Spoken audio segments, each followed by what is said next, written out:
प्रसूती झालेल्या एका महिलेला 8 दिवस स्वतःला स्वच्छता करायला लावण्यात आली। माढा ग्रामीण रुग्णालयातला हा सगळा धक्कादायक प्रकार समोर आलाय। ग्रामीण भागातील आरोग्य सेवा किती कुचकामी ठरल्याचं यातून स्पष्ट होतंय। या घटनेची माहिती मिळताच शिवसेना पदाधिकाऱ्यांनी रुग्णालय प्रशासनाला चांगलंच धारेवर धरून जाब विचारलाय। रुग्णालयातील कामचुकार सफाई कर्मचाऱ्यांवर आणि संबंधित वैद्यकीय अधिकाऱ्यांना कारवाई करावी अशी मागणी शिवसेनेने केली आहे। तर सदर प्रकरणाबाबत रुग्णालय प्रशासनाने ही प्रतिक्रिया दिली।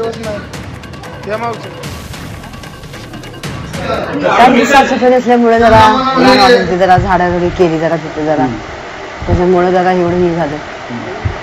प्रसूती झाल्यानंतर लगेच तिथनं दुसऱ्या वार्डमधून आम्हाला इकडे आणल्यावर मग जरा बरं वाटल्यावर जरा वाटत होतं मला जरा, आणि इशी जरा असल्यामुळे मग ते बाहेरच्या झाडू जरा मारलं जरा, मग तिने काही कुणी येणं झालं शिष्य लोक, मग ते झाडूला मारल्यामुळे तिला चपली तिला झाली मला।